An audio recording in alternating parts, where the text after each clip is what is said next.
Hey, welcome everybody to the Parrot Club's September 2025 meeting.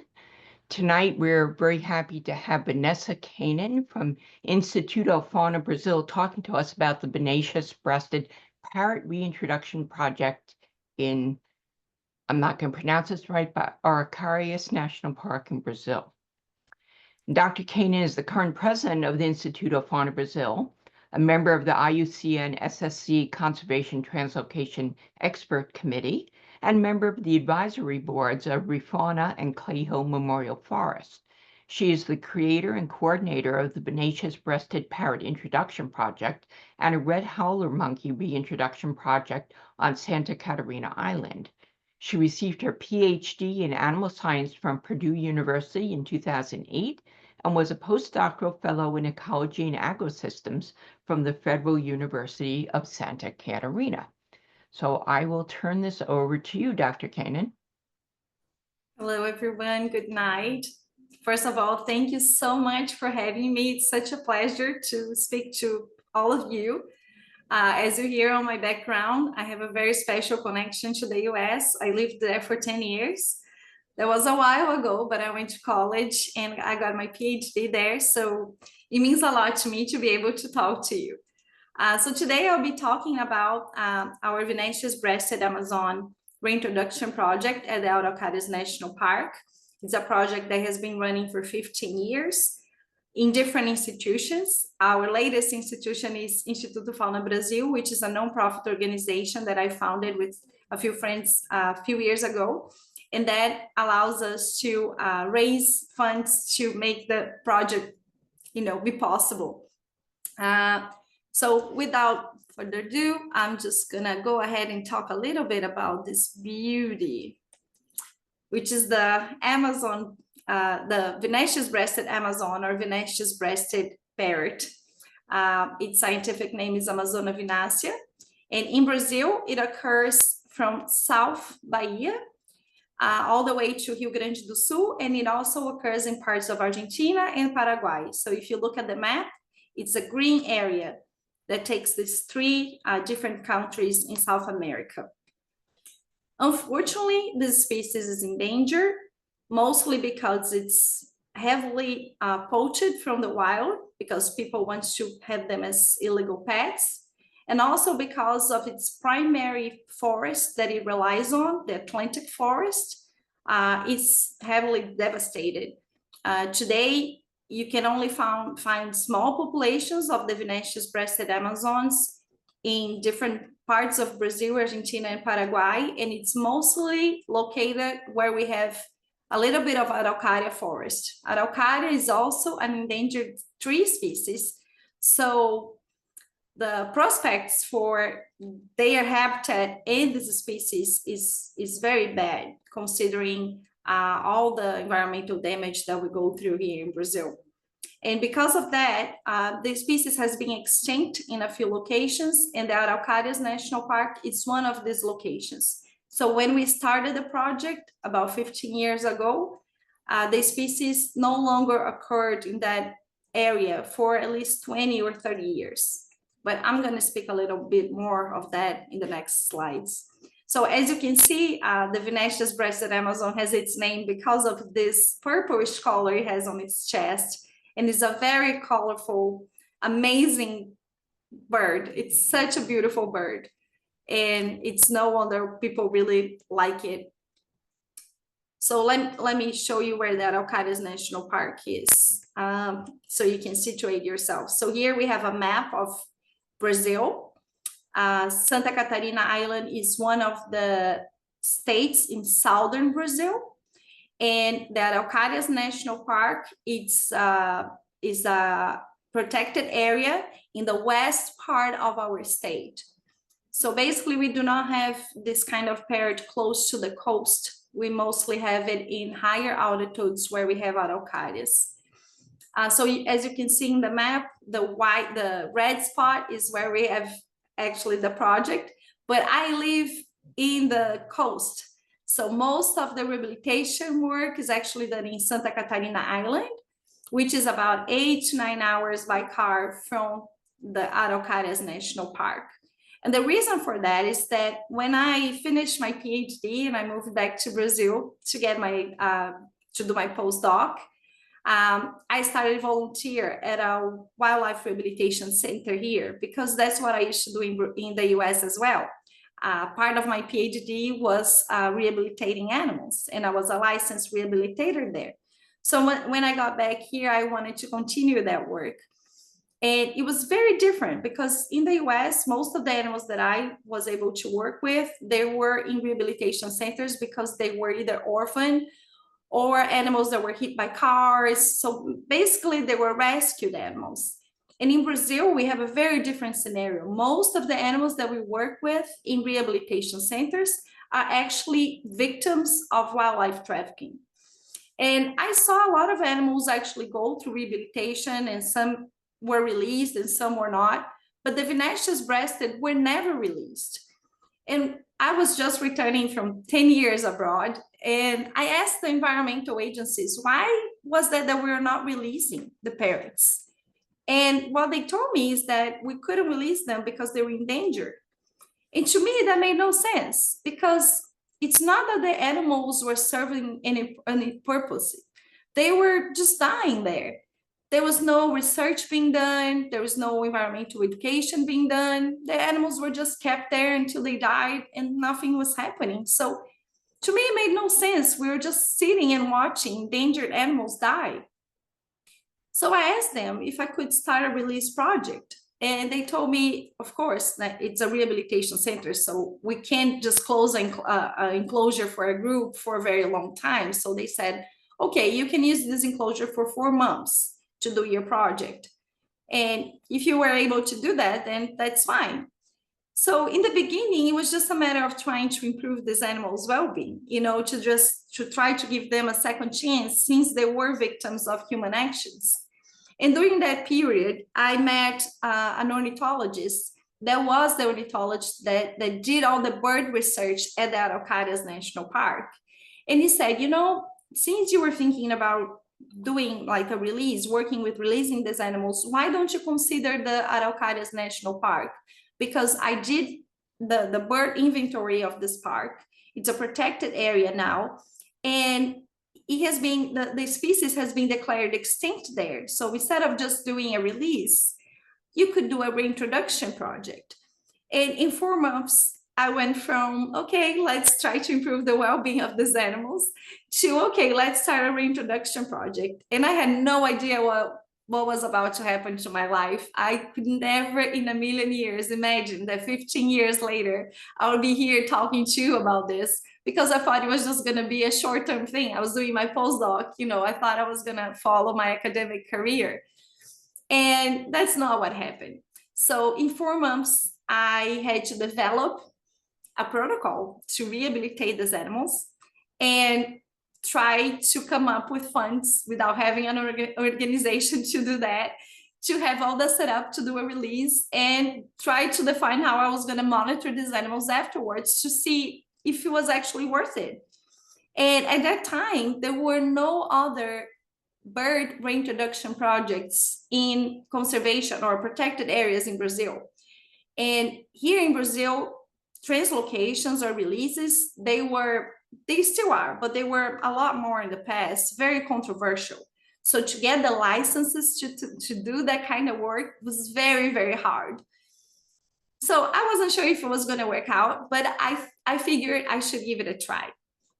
And in order to release animals back in the wild, we have to do a lot of work, especially when we're considering a protected area.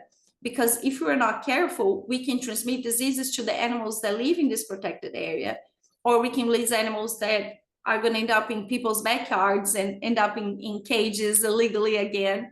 So I wasn't really sure how I was going to do all that. And over these 15 years, just to give you an idea of how bad wildlife trafficking is, we have received over 500 birds that were victims of human actions. And out of all of these birds, only one was a rescued bird. So only one had an injured wing that was from the wild And unfortunately, he wasn't able to go back to the wild because his wing, he could not go back to flying the way he needed to. So it's a huge problem here in Brazil. And a few of these animals, once we started the project, we're actually able to do partnerships with a few zoos and a few breeding centers that we were also able to accommodate some of the offspring of animals that were victims of wildlife trafficking, because we were very concerned of what was going to happen to the animals that did not meet all the criteria for release. So some animals were born in captivity, and because their parents could not be released, but their offspring could. So this is a picture of one of the birds that we received. And the birds here in Brazil are usually kept in very poor conditions, different than what we see mostly in the US, that people have big cages and have a lot of environmental enrichment. Even before, we were just talking prior to the presentation, somebody was showing like they were pet sitting a bird, and you see all this beautiful environment. Here in Brazil, it's very common to see birds kept in small cages, sometimes with very poor conditions, not with the wrong diet. A lot of people just feed them like sunflower seeds, so they have a lot of health problems. They have no environmental enrichment. They don't have social enrichment. So it's a very sad reality for the birds. So with that said, every time we get a bird that sometimes spend decades in those conditions, or many, many years, we have to make sure that we do the proper health exams so that the bird will have a better chance of surviving, but also that we are not releasing an animal with a disease that can decimate, populations of different birds in the wild. And the legislation has changed a lot during this 15 years, but we're always on top of it, and we always did all the exams that were required by the government, and sometimes a few extra. So to do all the exams for each bird, it costs us about 1,500 reais. So it's a very expensive process, but we also always make sure that we do the health screening as good as we can, so that we give the animals the better chance, and we do not compromise the protected area that we work at. And the health exams not only observe the lab or the clinical stuff, but we also need to make sure that the animals have the physical conditions to be able to live in the wild. Because living freely, it's not as easy as many people may think. They have to be really in good conditions to go through all the stress of adapting to a new diet, of flying away from predators and things like that. The majority of our animals are actually not able to go back to the wild because of behavior questions rather than health problems. So we are very critical about their behavior training and the behavior analysis. And what we do is that in the beginning, once we have a group of parrots that we're like, okay, this is the group that we're going to try to rehabilitate and see who meets all the criteria, then we close that group. Once the group is set, we cannot continue receiving animals because of sanitary reasons. And once we have this group closed, then we evaluate the whole group's behavior, not only as a group, but also as individuals. And we need to make sure that these animals understand and recognize, and they're able to do behaviors that are going to be extremely important in the wild. I'll give you one example. Here in this picture, you can see a bird opening a pinha. Pinha is a ball of pinhões, which are the seeds of the araucaria tree. And that's their main food source during the fall and the winter months. And the birds never had a problem identifying the pinhões as a food source, which is amazing, because most of the times they were not presented with pinhões in captivity while they were kept illegally. They are usually fed sunflower seeds only, or even worse. Sometimes people feed them cakes and cookies and tea and coffee. But none of the birds, none of the 500 birds we have received so far, did not know what a piñón was. The problem is that they don't have strength in their beaks to open the piñón and consume it. So we have to present the piñón over and over again so that they have the chance to explore and to use their feet and know how to grab it and strengthen their beaks so that they can open the piñón and they're actually able to eat it. So it's not only about offering natural foods, but also observing and helping them get to the point where they actually get the nutrition out of it. And nutrition and feeding or foraging behavior is just a part of the behavior training. We also need to make sure that they socialize with other birds. Not all birds had the experience with different birds during their growing up. Once they are in rehabilitation, then they are in a group. But prior to that, most of them did not see any other birds. They were kept by themselves in small cages. So we need to make sure that they are able to socialize. Another behavior that is very important is to see how they react to predators. So it's very interesting that it's a very instinctive behavior as well. It's not, most of the time it's not learned. They know how to behave or give an alarm call when they see a shadow of a vulture or a real predator going through or going over the enclosures they are at. But we need to make sure that that's what they are doing. And in order to do that, we have to observe their behavior. And their biggest predators nowadays is actually men, us, humans. So we also need to make sure that they understand that humans are no longer their social partners. A lot of times just being able to be with other parrots makes a huge difference. But we also need to make sure that they understand that humans are now aversive. So we do a lot of training regarding that. So for instance, we may offer them food, and if they try to grab it from our hand, they are scared, like we scare them.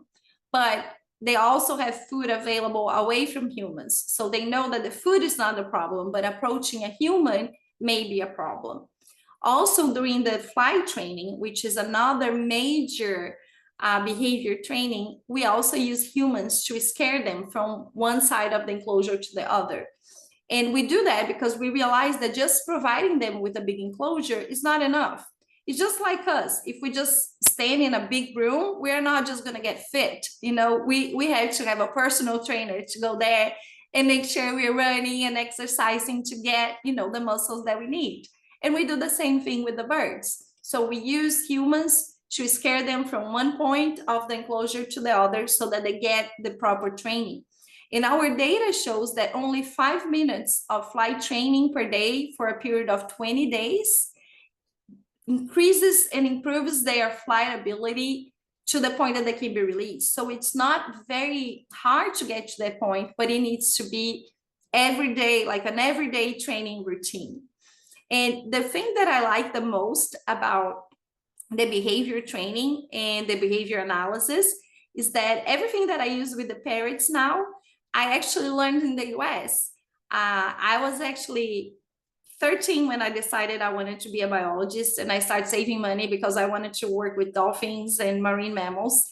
And I was able to work at the Indy Zoo. And there I learned all the training techniques that are now used to rehabilitate animals to put them back in the wild. So most of the conditioning and the operant training that we use, I actually learned in the US in zoos, because that's what we do to learn how to collect semen or blood or different things from animals in captivity as well. So it's a very enriching experience to be able to go from captive life to wildlife, and sometimes to go back to captive life and complete the cycle of training and behavior observing and getting these animals ready, you know, to live in the wild. And the third criteria that we have to be aware of is the genetic criteria. So with the parrots, when we started the project, there was no genetic papers available to tell us, okay, we can receive animals only from Santa Catarina, or we can receive animals from Bahia, which is like the northern part of Brazil that we have vinaceous-breasted parrots, or from Argentina. So what we started to do is to collect blood samples, and we started a genetic bank, well, a sample bank that one day somebody could work and do the genetic work. And we had a few researchers work with those samples, not only to understand if they were different, but also in cases where we found chicks in the wild that had left the nest, but we were not able to identify the parents, then we were able to collect feathers and identify genetically who the parents were. So this is the kind of work that we can do a lot more because we have the bank, but we need more partners to work with the genetic components of it. But it's a very, very interesting work and has helped us in the field as well. So in order to be considered ready to go back to the wild, a parrot has to meet these three criteria: genetics, behavior, and health. And once that happens, we take the animals and we place them in an enclosure at the Araucarias National Park.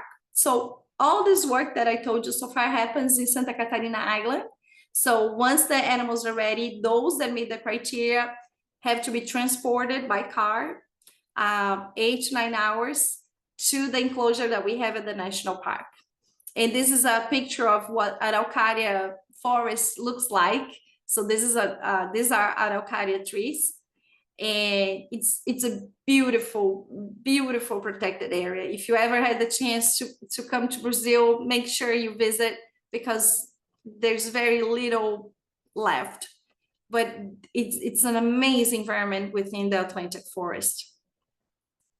And here is a picture of one of the parrots actually looking at what life looks like without a fence in front of it. The release is actually very different than what I first expected. I think in my first release, when we had the first group and we had no idea what was going to happen, we thought that once we opened the enclosure, because they spent a few days in the enclosure, and we thought that once we opened the enclosure that they would all fly, you know, and understand that they were free. But that's not how it works. They actually don't understand. We open the whole side of the enclosure, and sometimes it takes them hours to fly out, and then they fly back. And they stay like that for like 10, 15 days to the point that the whole group will fly out.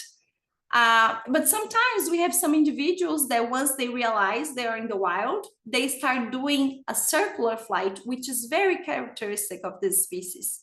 So in the beginning of the morning and late in the afternoon, once they are leaving their dormitories and going to their feeding areas, and by the end of the day, they return to their dormitories, they do the circular flight above the area.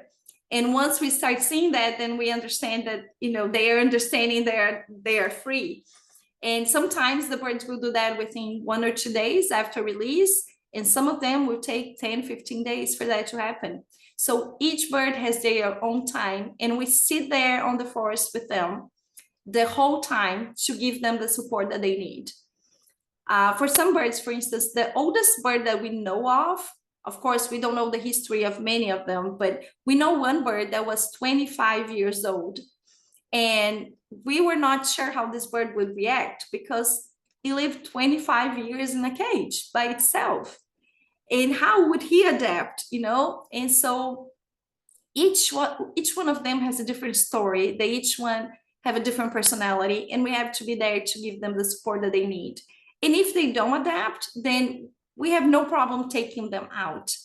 Or if they get hurt trying to fly, we have no problem taking them, you know, and getting the veterinary care that they need and evaluating if they can go back to the wild or no, or if they're going to spend life in captivity.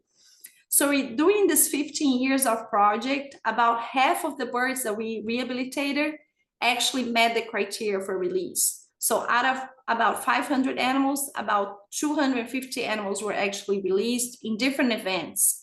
So the first birds that we released was like 14 years ago, and we're not able to monitor them anymore because we cannot identify the individual anymore. It's very hard to monitor them, and I'll tell you why in a little bit.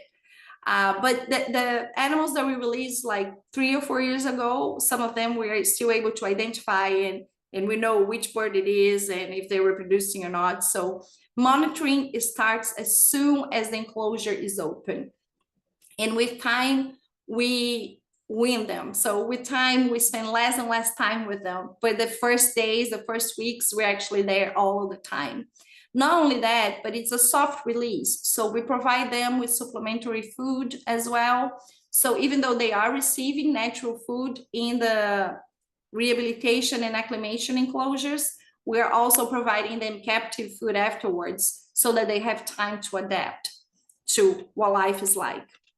Especially because predation is now our major threat, and we don't want them to spend a lot of time wasting their energy trying to figure out things while they should be paying attention to predators. So once we start releasing them, we have used different techniques. The first technique that we use is active search. So basically it's our team in there in the field looking for these animals.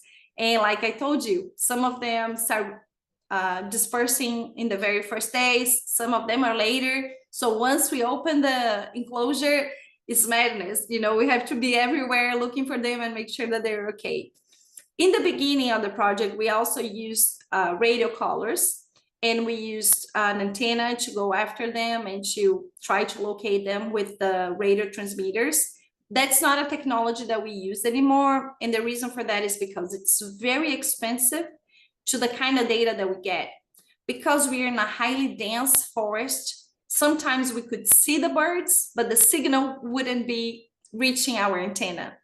And so we spend a lot of money, a lot of effort doing that, and we wouldn't get the data that we needed. So we started investing in different technology. Camera traps are used, as you can see in the picture, they are used in strategic places, such as around the acclimation enclosure or in front of the feeders, because then we know which birds are visiting these places and if they need any help. But it's hard to get a bird. If we put the cameras in different places, it's hard to know whether or not they're going to stop in front of the camera. So it works really well for the places that we know that they have a chance of going back, but it doesn't work that well just trying to guess where they're going to stop. We're also trying now a different approach of using audio recorders, so we can actually try to understand the locations that they are using by their vocalization. It's a new approach. We're still trying to understand how artificial intelligence can help us filter the bird's vocalization within all of the sounds of the forest. We are not there yet. And also we are unable to identify the individual. We can only tell whether or not the birds were using the area, but it's something that we are willing to invest and understand better how it works. Another technology that we have been using is the thermal drone. So as you can see on the picture, we have a bird on an araucaria tree. You can see actually a human there as well, putting a nest box. And that technology has never been used with parrots before, at least not here in Brazil. So we're still trying to understand how to get it to work. And it's been really useful, especially with the nest boxes. And also our best methodology is citizen science. So basically our team is very small. We have very limited time to be in the field. And we figured that if we had the communities that live around the park being a part of our effort to monitor the birds, we could highly increase the area that we're searching for those birds and the number of people and monitoring hours. So as part of the work, we not only do the bird work, we have to work very, very closely with the community. Because if the community is not protecting these birds, they're just going to be caught again. So I'm going to talk a little bit more about that in the next slides. But first, I want to show you some of the results that we get from monitoring using all this technology. One of the things that we can see is that the birds are actually not only feeding from the pinhão. So as you can see in this picture, the parrot's eating a pinhão, which is the araucaria seed, but also they are dispersing these seeds. So it's not only about their well-being or reversing the extinction of their species, but they're actually helping recover this threatened tree and this environment, which is the Araucária forest. And what we know today is that the pinhões that are actually picked by the vinaceous-breasted Amazons that germinate in a better rate than the ones that are not touched by the Amazons. So they are actually planting forests and planting trees.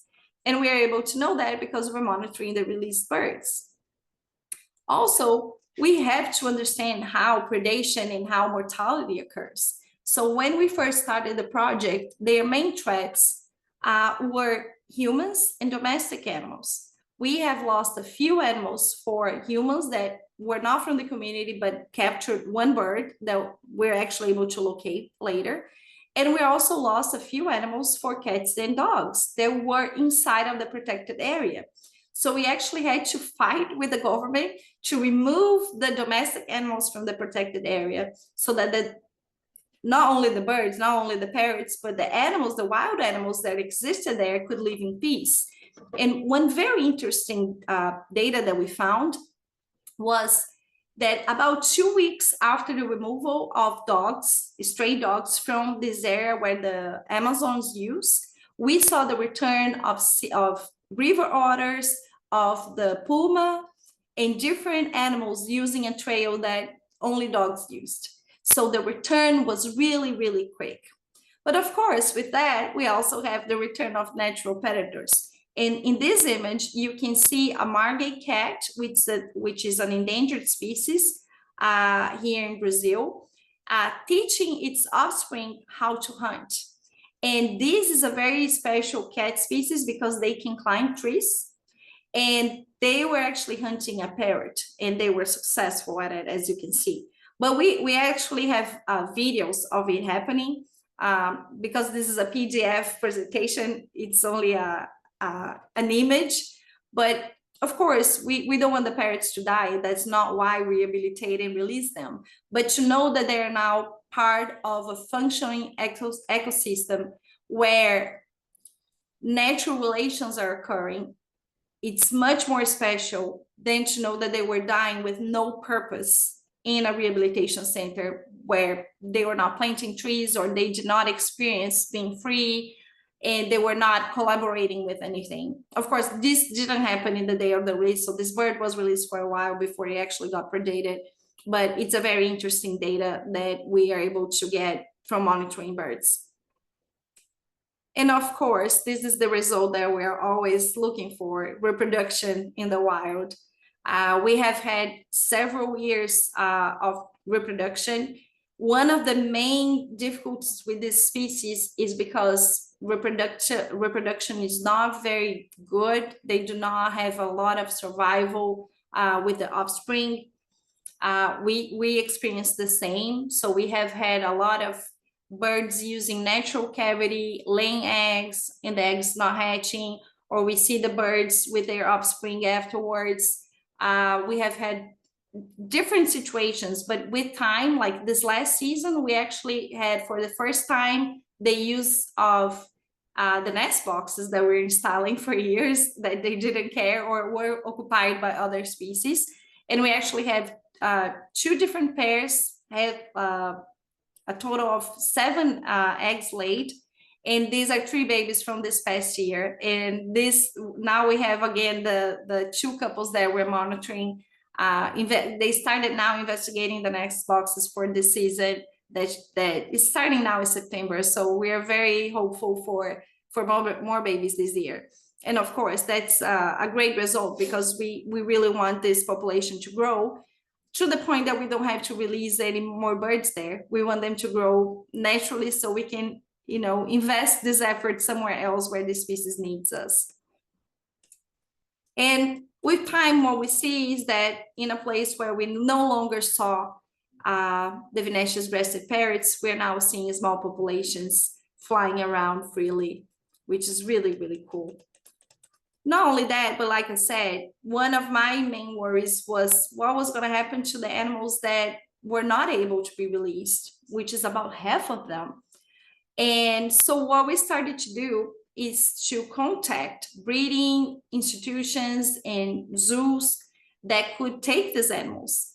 And we cannot decide where the birds go. The birds are not ours, they are the government. We can only suggest what can happen to them, but we know that the rehabilitation center is not the best place. And what we are able to do with a lot of zoos over the years and breeding centers is that they are actually providing us the birds that were in their institution and say, okay, check and see which birds they have the ability to be released, and we'll take all the animals that cannot be released. And some zoos are breeding these animals and giving their offspring back to release. This worked for a few years. We have been having different people working in the government now, so we're going through changes as of this year, but this has worked really well in the past 10 years. So it's really cool. This is a sign in a zoo that says, you know, our zoo takes animals that cannot be released, so they're here in captivity because they don't have the chance to be free. And that educates the public as well, that, you know, a lot of zoos suffer, at least in Brazil, because people have this image that they are not doing anything for animals, or that they're benefiting from having animals in captivity. But this is a nice way of giving animals a second chance, since they cannot be released anymore. And we also work with a few environmental agencies. What happened is that in the beginning of the project, a lot of people started coming to us because they were finding other animals that needed to be rescued, not only parrots, but they were like, oh, I found an injured toucan. What am I supposed to do? And we're like, oh, we can receive it. You know, we are a group, like we're scientists, we're a nonprofit organization. I can't keep an illegal animal, but you should contact the police. And then the person would contact the police, and they would say, oh, it's not with us, it's with the IBAMA, which is a federal environmental agency. And then they would call IBAMA, they would be like, oh no, you need to call the state environmental agency. And people would just give up because they were trying so hard to find out what to do. The animal sometimes died, the person got scared. So what we did is that we gathered all these leaders and we had a meeting, and we were like, okay, we need to understand how the system works. So if a person finds a parrot inside of the protected area, who should we contact? And then they had discussions to decide who should be contacted, because even the environmental agencies didn't know. It wasn't clear for them who should act. And so with one meeting, we're actually able to define each stakeholder's role. And once people approached us, or once we had, you know, a situation that we needed help, each leader already knew their role and what they were supposed to do. And with that, we created what we call the safety network. So now if any parrot or another animal in the area needs help, everybody knows who to contact, and we're able to help the animal in a much faster way. And like I said, without the community, without people, this project would not be a success. So a huge part of our work is something that I learned in the first release, because we did not have a lot of time to prepare the birds. We didn't have enough time to raise funds. We didn't have enough time to go there and work with the community before the release. And honestly, in my mind, we're going to go there and release these birds and nobody was going to know, because we're in the middle of the forest, you know. But these are very small communities. The moment that we reached the community, people already knew we were there, because there was a different car and we were people from the island, you know, coming with animals to a park that they didn't even know existed. And very quickly, I learned that we needed to work with the community. And that started happening after the first release. So what we started doing with our limited resources is that we start going from house to house, from property to property. This is not, of course, a urban area, you know, it's rural properties, but we knocked in everybody's door and we're like, okay, we're researchers, we're doing a parrot release, and we explained what the project was about. And we asked people to be a part of it. telling us when they saw the birds and if the birds needed help, because it was possible that some birds would approach people. And it was such a huge return. It was so much quicker than I ever thought it would be, especially because most of the time, especially in the beginning, we're talking to adults. It took us a little while to start working with the schools. And a lot of people say, oh, environmental education with adults is not really, it does not give a lot of results. But we saw a lot of results, to the point that people were actually surrendering their illegal pets to the project. Or not, we could not receive it, but the environmental agencies could receive it and put the animals to rehabilitation with us. And today, you don't see parrots in cages anymore, not in those 2-3 cities around the park. You can see some people with legal birds, but you don't see illegal birds anymore. And of course, that's partially because we were working so closely with the community, but also because we're asking the police and the park agency to actually be there and show work and be present. Because when we started, the park didn't even have a sign. Like, people didn't even know there was a protected area in their backyard. And so we're actually able to pull all these important stakeholders to make things happen. And after that, we started working with the schools. So the schools work has had different phases. Before, we used to go to the schools ourselves and talk to different groups. And then we had people from São Paulo come to Santa Catarina State and do a master's, where they actually went to the schools and they created stories about the parrots with the kids, and they recorded a radio novel. So the kids were telling their stories, and they could hear themselves in the radio. So the radio was actually a partner of the project. And that was a hit, because the families could hear the stories about the parrots that the kids wrote, and it was their voice on the radio, which was really, really cool. And then we got to the point where we were growing as a project, and we actually secured a little fund to create an environmental activity guide.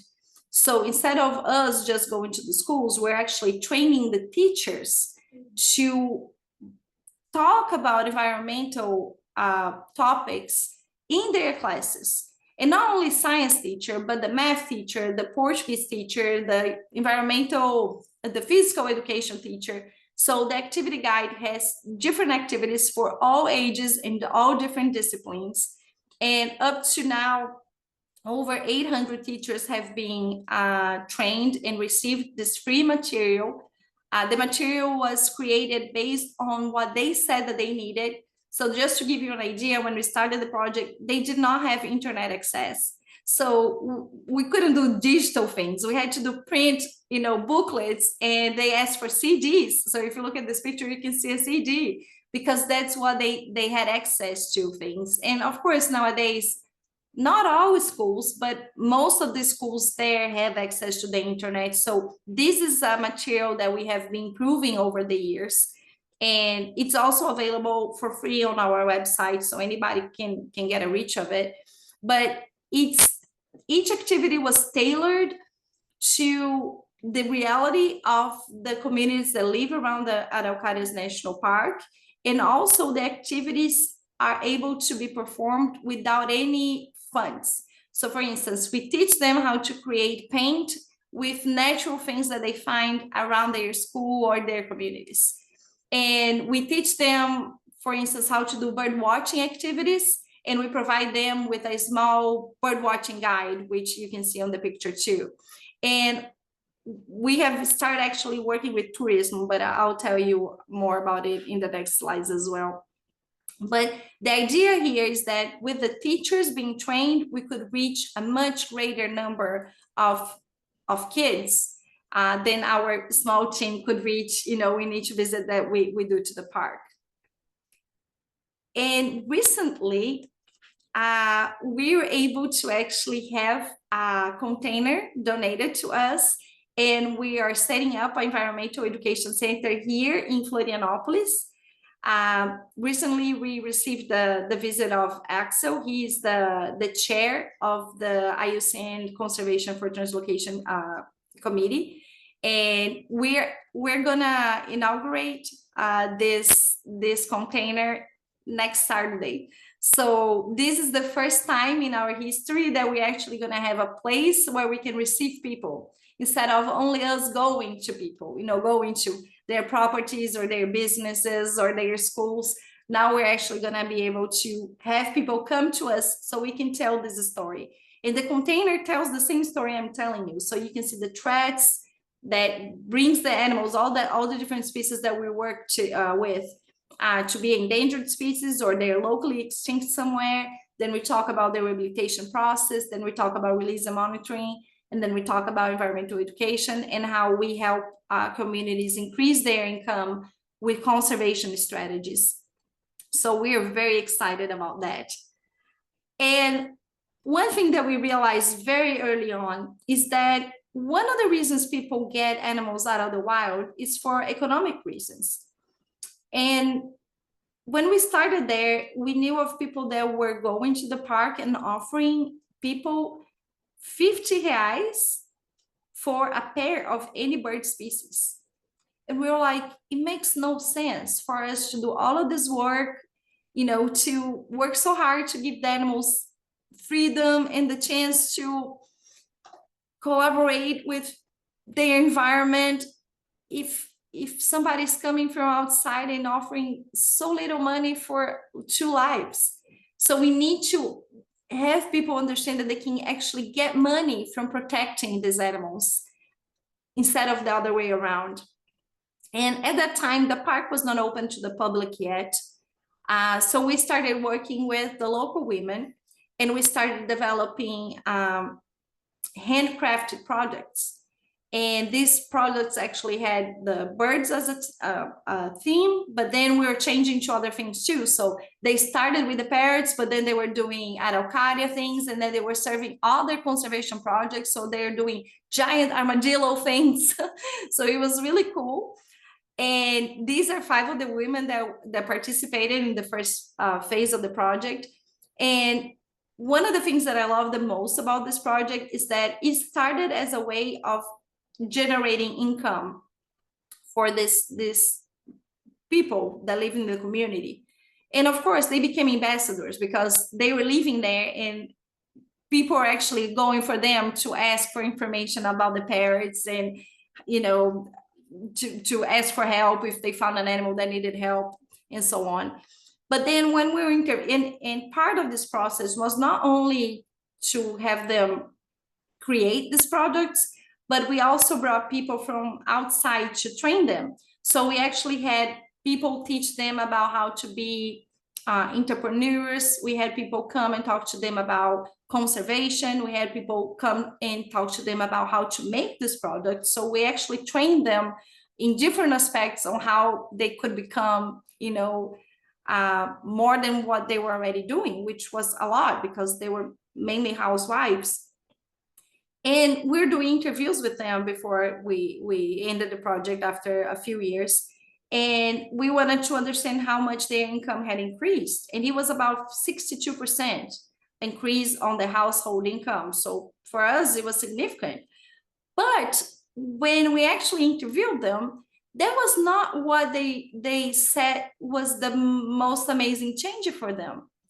And that surprised me because I was like, okay, so how did that project change your life? And I was hoping, we got an increase in income, it was significant, it helped us. And all these women were saying, for the first time, I felt like I was seeing my family because I didn't feel like I was contributing enough, just taking care of the house and the kids. And it was such a huge change for them that they felt so empowered that towards the end of the project, we actually had the husbands travel with them to sell their handcrafts. So it was such a huge change in the role of the woman inside of their families. And they saw that as the biggest impact of the project. And to me, that was just beautiful because I didn't imagine that when we first started. This was a project that with the pandemics, it was really hard to sell the it was really hard for them to continue because we couldn't go to events, we couldn't sell things. It was really hard for us. We had like a 2-year period that was really hard.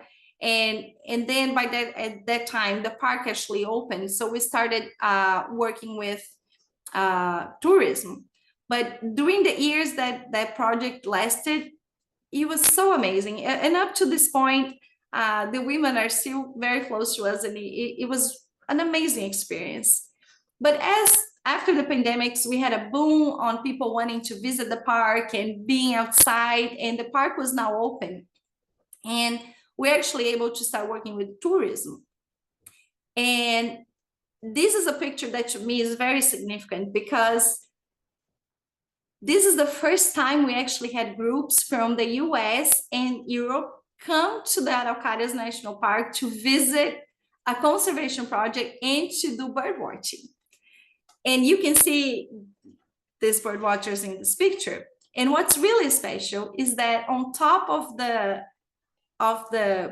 sign where it says Araucarias National Park, you can see a parrot. And I swear I did not train the parrot to do that, but it was such a magical moment that while these people were, just watching other birds, that the parrot just stopped on top of the sign. And it was so amazing that this happened because it was the first time that the community actually understood the international impact of what we're doing. Because us as scientists, we're already publishing, data, and we're already presenting at conference when we had the chance, not as much as we wanted. But the local community could not see it. They could not experience that. And in those few days that we actually had tourists speaking English, going to the restaurants, staying at the hotels, and had cameras and they were there to watch birds, people were like, oh, this really exists. And so it opened a huge door. And since then, we have been investing in bird watching and investing also on bringing people to visit the park. And the park, like I said, it was not open to the public when we started. And now there's a sign in the park, which is new. Now it's so huge. And we have free bird watching events every month. And we bring people from different parts of the state to either guide, or we also have local guides, but also to bird watch with them. And since we actually have organized this project, which is called Vem Passarinhar Santa Catarina, which means Let's Bird Santa Catarina, we have these events here in Santa Catarina Island, where the rehabilitation occurs. And we also have it at the Araucarias National Park. And this started last year, so it's not a really old project. Even though we had bird watchers before that, we actually organized it as a project last year. And so far we have had this number is outdated because we already had a Let's Bird event since I put these numbers in. So we had about 1,500 people come to a free event where we have binoculars and we have guides. We pay for the local guides to guide people, and they have the experience to actually look around. And it's so cool because when we started the project and now people are like, oh, did you guys release snakes too? Did you release butterflies as well? And we're like, no, we only work with the parrots. And they're like, no, because I haven't seen them here before. And people are just not watching at their backyards because they live around the national park with an amazing fauna, and they just never paid attention. And we're using birds and we're using the parrots as an excuse for people to be outside and see what was going on. And that's really cool too. And just to give you some numbers, like I said, it's a very small, short-lived project, but we have found 5 sponsors that help us pay for the guide. We have actually attended 8 local guides, and we have had Vem Passarinhar events in 4 different cities. And we have, like I said, attended about 1,500 people. So this is a project with a huge potential. We don't have anybody in our team specifically working on this project just because we have so much to do. And this is something we do because we really believe in it. but I see a huge potential of actually growing it. And if we had guides, like if we could pay guides every weekend, we would have a group of bird watchers every weekend, because the search is amazing. Like we have to actually have we open a list, because the guides cannot guide 50 people. It's too much. They wouldn't see many birds. And within an hour, we don't have any more vacancies, because there's so much people wanting to participate. So it's a really amazing thing, and we are hoping to grow with it much more. So as I come to an end, I just want to say that very small dream that I have of releasing a group of birds actually grew to the point that we can actually integrate animal welfare, conservation, environmental education, local development, and not only for the vinaceous-breasted parrots, we're using the same methodology for the brown howler monkeys. So for the past 6 years, we have been working reintroducing them here at Santa Catarina Island, where they have been extinct for over 200 years. The vinaceous-breasted parrot had been extinct about 20 to 30 years prior to the initiation of the project. So we actually have older people from the community remember when the birds were there. And a lot of our, not a lot, but a few of our best citizen scientists were actually poachers, because they understand the behavior of the birds, and they understand it's a different setting, it's a different time now. But we're actually able to collect the memory of how it happened and why it happened. And with the brown howlers, we're not able to do that, because there's no memory. It was such a long extinction that we're reversing. And now we're in the second year of a project to reintroduce the small wildcats here in Santa Catarina Island. We don't have any more wildcats here. They're all extinct. So we're hoping to reverse that, because they are such a big part of the ecosystem. We don't have many predators here, so the prey populations are really high. And we're using all the knowledge and all the technology that we have been testing for the past years with the vinaceous to bring these other species back. So like I said, I never imagined that dream of seeing a small group of birds free would lead to that. I also want to take the time to say one more thing that I think it's very, very touching for me. As we think about the Araucarias National Park, it's a protected area, but our government doesn't invest a lot in protected areas. And when we started there, it was actually not open to the public.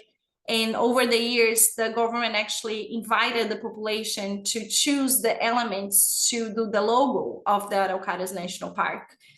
And they could choose an animal species, a plant species, and an element of nature. And they could have chosen anything else. Like we couldn't vote, of course, because of course I would vote in the Araucaria and in the vinaceous-breasted parrot. So I couldn't vote, my team couldn't vote, but the population could vote. And they actually chose the vinaceous-breasted parrot to represent the park. And to think that these animals were extinct 15 years ago, and that the community chose it to represent a national park, it's such a symbol that it's possible to have such a huge impact with very little. Because I worked in this project as a volunteer for almost 10 years.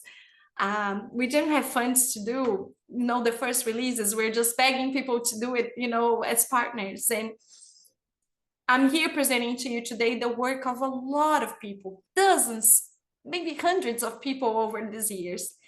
But to see the community embrace it, and to see that less animals are actually illegally in captivity, and that we are actually able to give these animals a second chance, and that it's embraced not only by the community and our team, but the government, that to me means a lot. Even if all the parrots were dead now, just to know that we're able to make a difference on how people interact with the environment, and how that impacts indirectly so many other different species is huge.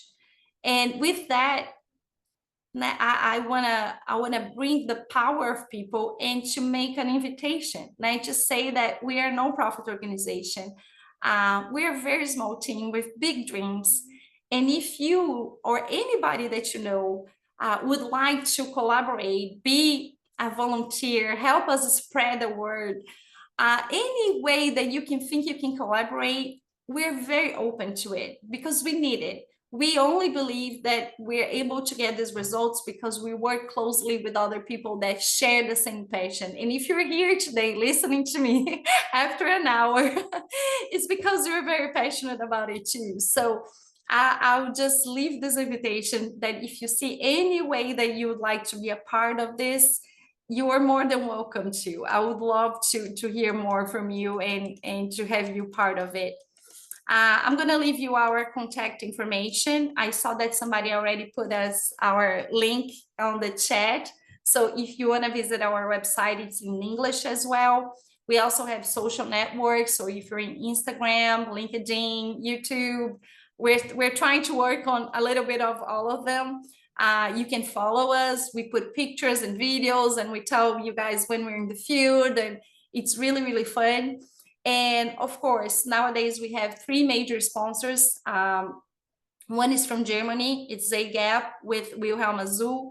We also have the Parrot Wildlife Foundation from France and the Parrot Society UK from the UK. Unfortunately, no American sponsors still, but without these three, and like I said, so many people that have made the difference and made us actually go through all these years, just keep dreaming and making these dreams come true, we would not be here. So with that, I'll close my presentation. But again, thank you so much for the opportunity to for sharing this story with you guys. I hope you enjoy. I'm very open to answer the questions that you may have. And I'm just so thankful to have this opportunity to share this story with you. Thank you so much. Thank you so much. What a tremendous presentation. I'm going to have you stop sharing so that we can get people on the screen. But yes. I mean, this is what an amazing story. How a person has an idea for something to help birds or help other animals, and then creates this incredible project that just keeps growing and growing. I mean, I'm just floored by the amazing job you did for these birds and the communities, and all because you had an idea. And it's thank you. Such an ambitious thing. I mean, I just, it's incredible talk. As you mentioned, I put in the at the beginning of this chat, if you scroll up, you can read more about the Institute Fauna Brasil and the projects they're doing, and there's a donate button. And I'll just tell you, the donation is in Brazilian reals. So just go, if you want to make a donation, just go to Google. I do this all the time with currency conversions. And you just type in, whatever your amount, US dollars to Brazilian reals, and it'll tell you the amount. So you know what you're donating if you do that. And with a lot of international donations, you have to donate in that currency. Yes. Oh, I do this all the time. And just so you know, by the way, the club send in a donation. It's under Kappa Bird Club, which is our legal, well, sort of was our legal name, but just so you know that's us that we. Thank you so much. And it really, any amount, if you want to donate, will help, particularly in other countries where, well, I'm not sure if our dollar is still strong, but a little, if you're sending money to South America, for example, a little amount of money can really go a long way helping these birds. So, exactly, it does. And don't be shy. If you think like, okay, I can only donate $1. It's almost R$ 6. It makes a huge difference for us. So don't be shy if you don't think it's enough. It's enough because each dollar makes a huge difference. You don't have to donate, but if you want to donate, you make a huge difference, and just know that it's going to be employed in the project. Yeah. So I think we have some questions. I'm going to start off. I have some questions. I'll start up with one. Well, you mentioned about the funding, first of all. So do you get any funding from the government, or is it you entirely self-funded? No funds from the government. Okay. And I just We depend on these sponsors that I mentioned in the end. Every year they open like grants. So we have to send a proposal and it has to be evaluated. And if we're contemplating that year, we'll get funds. So most of our funds are either donation from people, which is not the majority of the money that we get. We get very little money from that. But every year we have to try new grants and to make sure we can continue the project. And that's why some years we didn't have releases, because we did not have enough money to cover that year's expenses. So I have to ask, are you familiar with Lefebvre? No. Okay, Lefebvre is one of the biggest parrot food companies in the United States, and Okay. they're very, very popular. Anyhow, they just go to, it's LAFEBER.com. Okay. They have a grant system and they support. Okay. They make a lot of donations. Like every month, they're giving grants to exactly this kind of a project. Perfect. So this is exactly the kind of thing they would probably be interested in, and you may be able to get a good amount of money from them if they approve you. So I would definitely look them up. And the other thing is, do you have any affiliation with World Parrot Trust?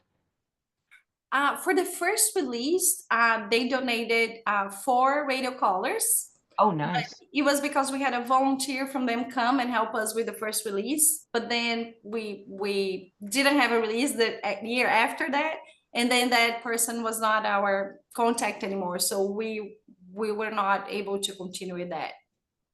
Okay, but you might be able to ask them for a grant as well. I know that those radio collars are still ridiculously expensive. They're $1,000, so even getting 4 radio collars is a lot of money. So it is a lot of money. all right, I'm going to start going through the chat, and you may also, if you go down to the bottom of your Zoom where it says react, you see a little heart. If you click on that, you'll look and you'll see a button called raise hand. So if you want to raise a hand, or you can just, if it's quiet, just shout out your question, and we'll get all your questions answered. So I'm going to scroll back up to the top. Mara said that coloring is so similar to the fruit it's eating. I'm always amazed with parrots, because I have seen parrots around the world. You get these brilliantly colored parrots that stand out in our homes or in a zoological park, whatever. And you go in the wild and you have this brilliant multicolored parrot, and you cannot see them to save your life. They just, I mean, it's crazy.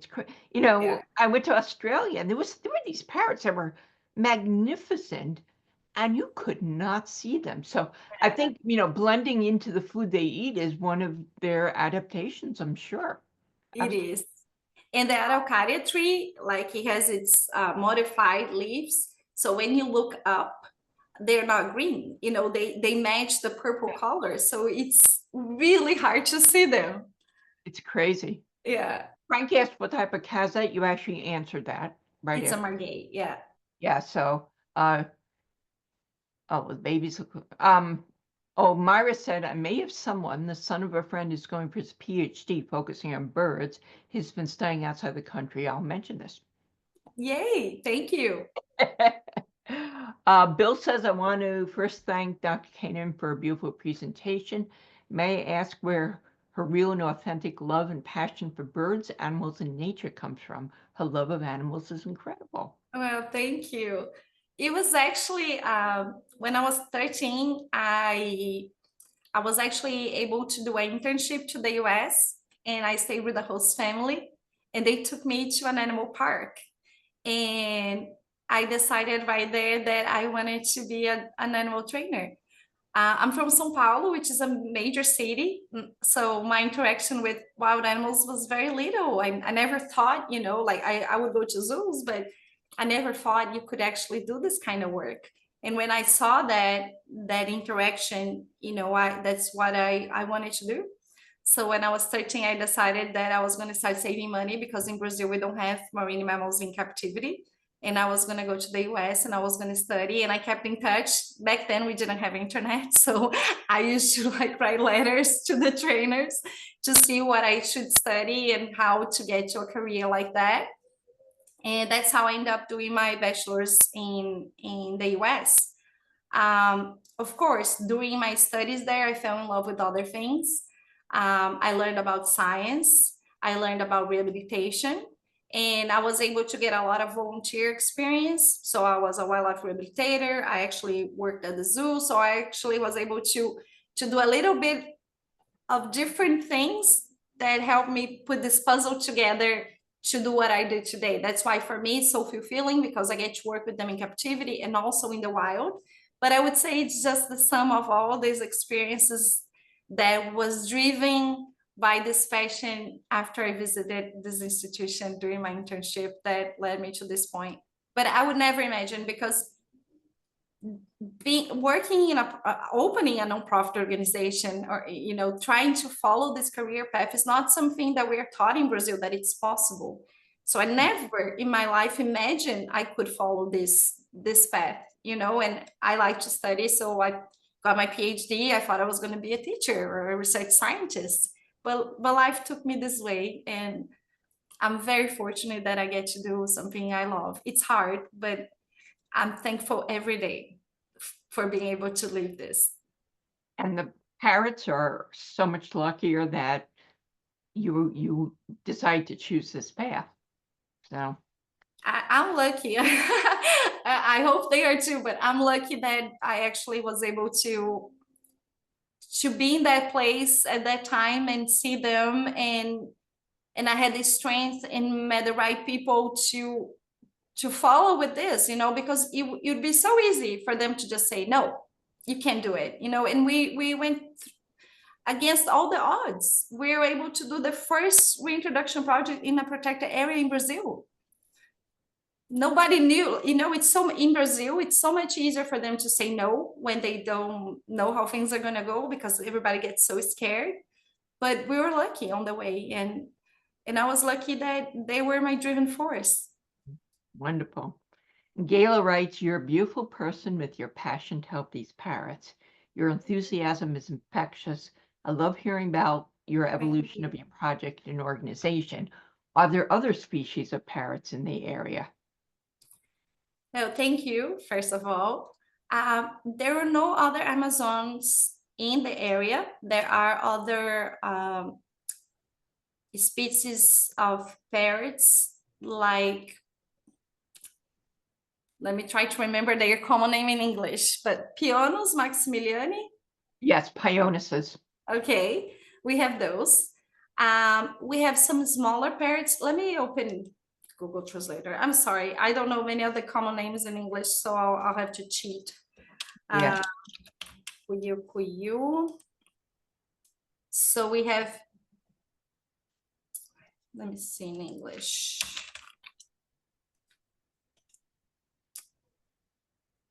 If you know the Latin name, I may know the common name.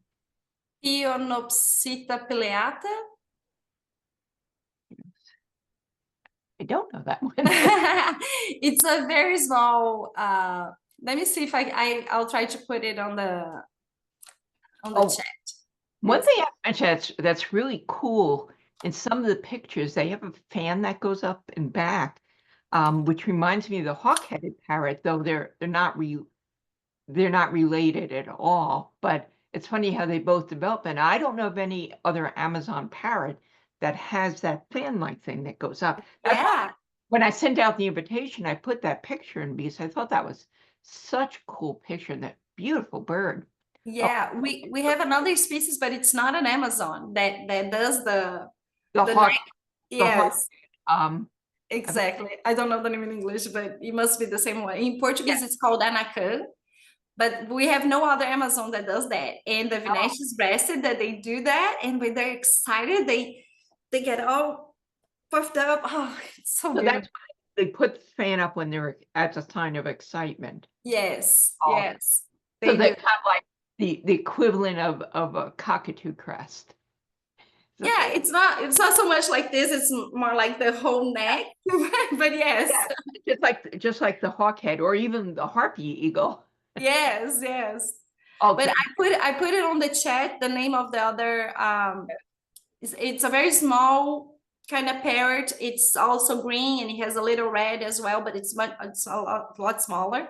And then we have the monk parakeets, but they're like not necessarily native. They are migrating from the southern part of Brazil. Like it's kind of controversial whether or not they're doing it naturally or if they're being introduced. They're actually taking over the world. So Yes. them the ringneck parakeets. Yeah, that's what we're going to be talking about next month. So oh, there you go. And then we have another species that it's also in the family, but it's a parakeet. It's a smaller kind of parrot, but we don't have any other kind of parrot species there. Sometimes we get a maracanã, but it's very hard to see maracanãs. But we have no more macaws. The macaws are extinct in Santa Catarina. The Amazon that should be in the island is also extinct. And so, unfortunately, the Atlantic forest has been really devastated. And even though, like the case with the Santa Catarina Island is that it was devastated by colonization. And over the past 200 years, some of the forested areas have grown back. So now we have about 40% of the island protected, but they're empty forests because we are an island. So a lot of animals cannot return naturally. And that happens in a lot of the fragments of the Atlantic forest here in southern Brazil. And that's why translocation can be such a powerful tool. So we have a lot of locally extinct parrots and macaws here in Santa Catarina. The Meyer writes, "You are helping to change the world for the better and certainly the lives of these majestic and beautiful parrots. Your enthusiasm is so apparent. Thank you very much." Thank you. Oh, and Gayla writes, "Do blue-fronted Amazons ever enter the area or is there any crossbreeding?" Not there. There was 1 year that we were monitoring and there were 4 blue-fronted Amazons, but they never reproduced. We never saw any crossbreeding with them. So they are not a problem at the Araucarias National Park. Here in Santa Catarina Island, we have a population of over 300 Amazons that are not natural from here. They're not native from here. So basically they took over the niche of the Amazon that is already extinct here. So they are considered an invasive species in different parts of Brazil. They shouldn't be here in southern Brazil. How many of the vinaceous Amazons are there now? Because I assume they're reproducing and they're all banded, right? I assume. Yes, monitoring them is really, really hard. And it wasn't until recently that we started using the metals. But all of the birds have been banded and they have microchips like underneath their skin. But after a while, unless they use areas like close to humans, after the while, we cannot identify the individuals. And another really difficult characteristics of them is that they're nomads. They don't stay only in one region. So the animals that we're able to locate more frequently are animals that come closer to the community and they are not nomads. And that's not natural for this species. So these are the birds that we're actually able to know their identity and how many birds they are or offspring they're having because they're using the nest boxes. This is recent. This has happened in the past 3 or 4 years. Before that, all of the birds were using only natural cavities. And by the time we got there, because we're able to find them, like some of the times these are private lands. And so by the time we actually get the permission to go in and explore, the offspring are already out. So that's why I said, sometimes we only got the feathers of the offspring, but we're not able to band the offspring, or when they're flying high, you cannot tell if it's a bird we released, a bird that was actually coming from a different direction because now there are birds there, or if it's an offspring. Right. So back then, we're able to use the feathers that we use of the offspring to find out who the parents were. And that's how we knew which pairs were breeding. But now that we have these animals that we're able to monitor closely, and with the medals, we're actually able to say, okay, this is bird 56 or 09, and that gave us a different type of information. But the first birds were released in January 2011. And even with the bands and the radio collars, like the radio collars, the battery don't last a year.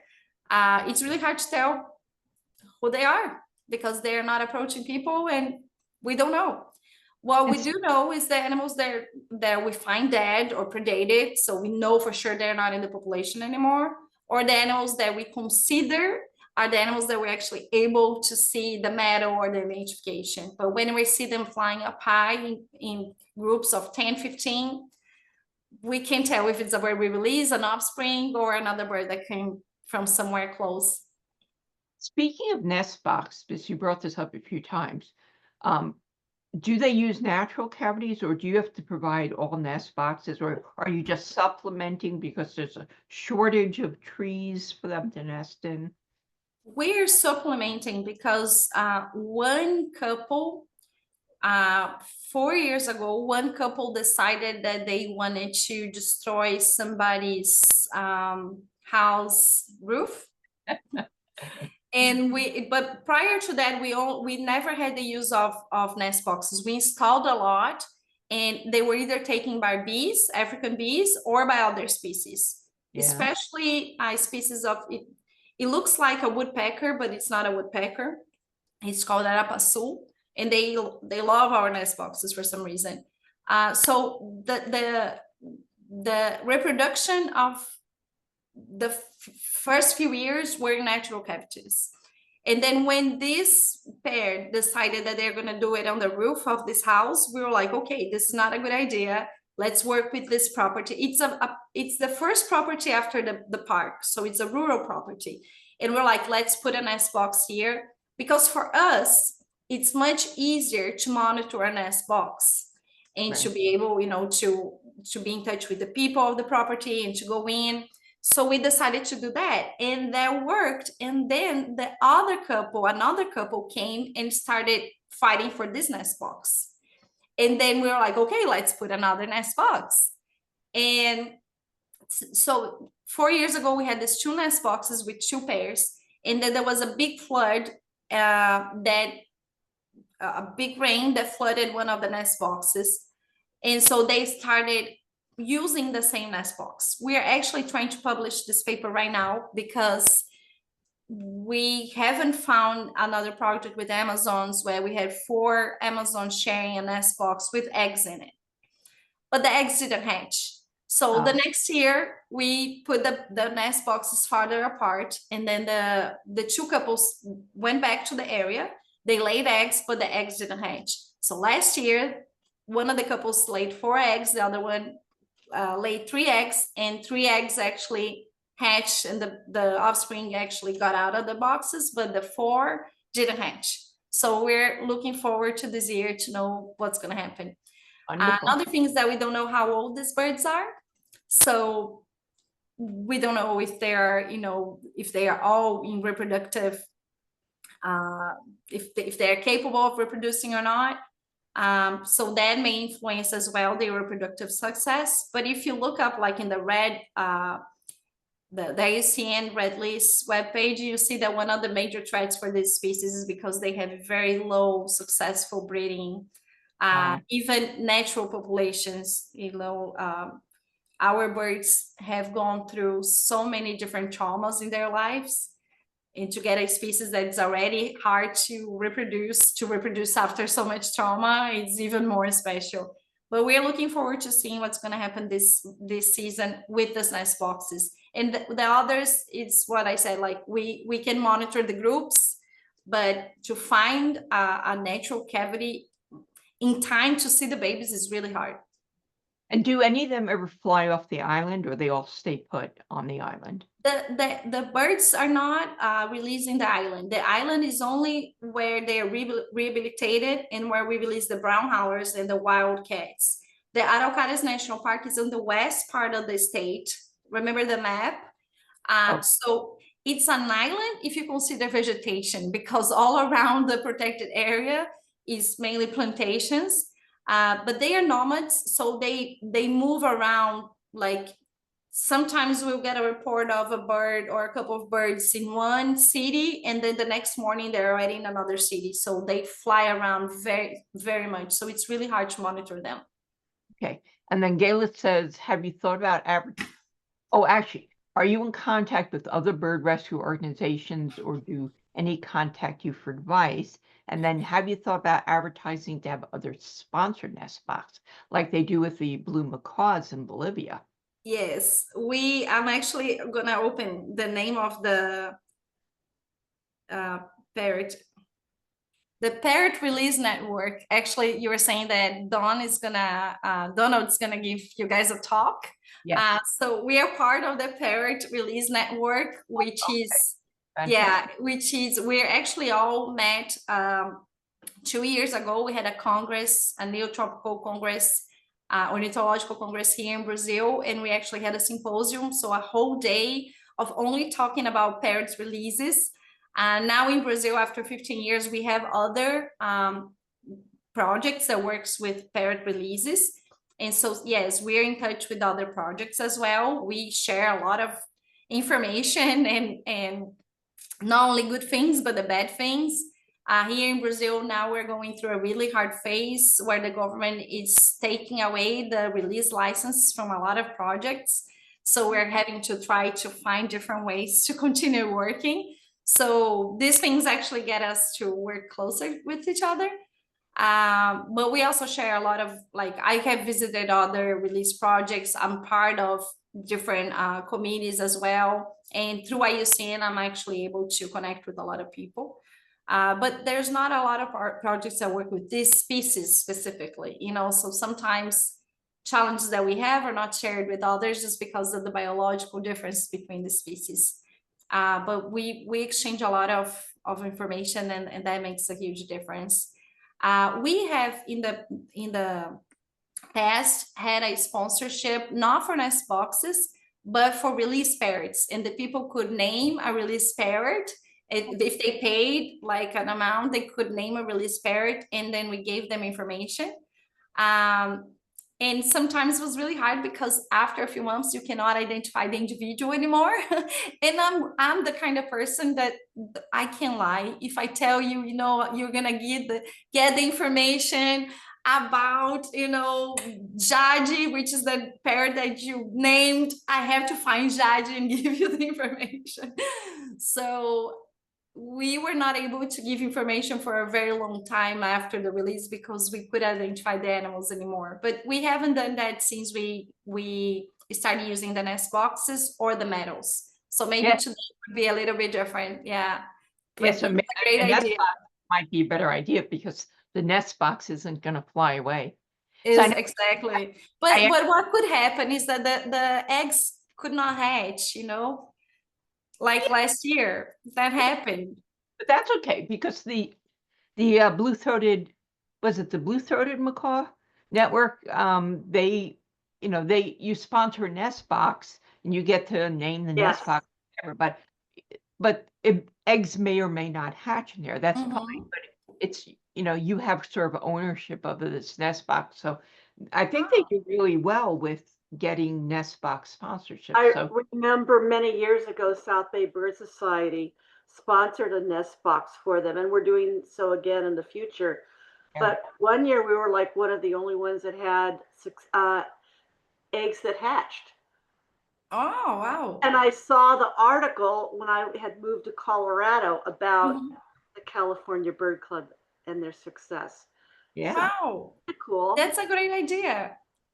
I've been sponsoring a rhino in Africa for years that was being rehabilitated, but then she eventually left, and I had no notice of her for a couple of years, and then all this excitement because she came back to the rehab facility with a baby in tow. Mhm. Oh, wow. But there was a blind rhino there that she was friends with, and she came back to visit the blind rhino, who's That's not amazing. well, and now she's disappeared, so I haven't heard, anything from her in a year or two. But I still keep sponsoring them. Oh, You're sponsoring the organization, not the animal, but yeah.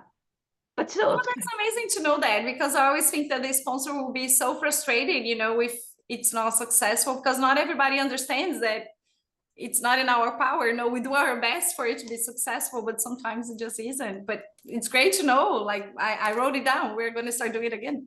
yeah, absolutely. I would do the nest box because people like that stuff, and people like to name things.